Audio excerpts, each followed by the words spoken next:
Bonjour et bienvenue dans cette capsule vidéo où nous allons apprendre à mesurer un angle à l'aide de la géorègle et aussi à construire un angle de mesure donnée, toujours avec la géorègle.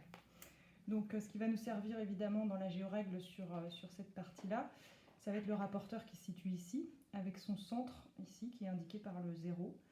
Donc par exemple, si je souhaite mesurer cet angle XOY, eh bien je viens tout simplement placer mon rapporteur avec le centre du rapporteur sur le sommet de l'angle. Et puis il faut aligner en fait la géorègle avec un des côtés de l'angle. Donc soit celui-ci, soit l'autre, peu importe, ça n'a pas d'importance. Donc ici par exemple, si je le fais comme ceci, donc j'ai mon 0 sur le sommet de l'angle. La géorègle est bien alignée sur le côté OX qui est une demi-droite. Et puis je viens mesurer l'angle en fait à partir d'ici. Donc j'ai 0, 10, 20, 30. Et je vais tout simplement lire la graduation qui est ici. Donc là, je suis entre 40 et 50, donc à 44 degrés pour être plus précis. Donc attention de ne pas se tromper et de ne pas lire sur l'autre échelle, puisque sinon ça nous donnerait un angle de 136 degrés là sur cette échelle-là. Ce qui est évidemment impossible sur cet angle, puisque c'est un angle aigu. Il mesure donc entre 0 et 90 nécessairement. Donc ici, forcément, je dois lire sur cette échelle-là, de 0 jusqu'à 44. Donc là, j'ai un angle de 44 degrés.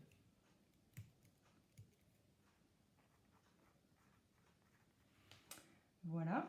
En ce qui concerne l'angle AOB qui est ici, je peux faire de la même façon. Donc toujours le centre du rapporteur sur le sommet de l'angle. J'aligne ma géorègle contre un des côtés de l'angle, comme ceci. Et je viens lire. Alors voilà, ce qui peut arriver de temps en temps, c'est que ici le côté de l'angle est un petit peu trop court pour pouvoir lire précisément la mesure de l'angle. Donc on n'hésite pas dans ces cas-là à prolonger le côté en question. Donc je reviens positionner ma géorègle correctement, comme ceci. Donc là, je pars bien du 0 qui est ici, 10, 20, 30, etc. Je lis jusqu'à l'autre côté de l'angle. Donc là, je suis entre 120 et 130, à exactement 128 degrés, on peut dire ça. Voilà, effectivement, 128 degrés. Ce qui est normal, puisque là, je suis dans le cas d'un angle obtus, qui est donc supérieur à 90 degrés. Donc là encore, il ne faut pas se tromper. On lit bien sur cette échelle-là, on part du 0, 10, etc. On lit bien jusqu'ici, parce que si on se trompe, on va donner un angle de 51 degrés ici, et donc évidemment ce sera faux, puisque c'est un angle obtus. Voilà pour la façon de mesurer un angle. Maintenant, si je souhaite construire un angle de mesure donnée, par exemple un angle de 60 degrés, mettons, eh bien il suffit déjà de commencer par tracer un des côtés de l'angle. Donc admettons que son sommet soit haut ici. Voilà, si je fais un des côtés de l'angle, eh bien c'est pareil, je vais venir mettre ma géorègle avec le centre du rapporteur sur le sommet de l'angle. J'aligne à nouveau le côté ici. Et puis l'idée, ça va être de faire tourner la géorègle dans un sens ou dans un autre. Donc là, je suis partie pour faire dans ce sens-là, mais j'aurais très bien pu le faire dans l'autre sens, évidemment, comme ceci. Donc par exemple, si je reprends ici comme j'étais au départ, si je pars d'ici, donc j'aligne bien.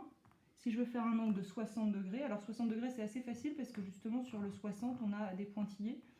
Donc je tourne ma géorègle de façon à obtenir 60 degrés sur le côté de mon angle. Donc en laissant bien évidemment le sommet ici au centre du rapporteur.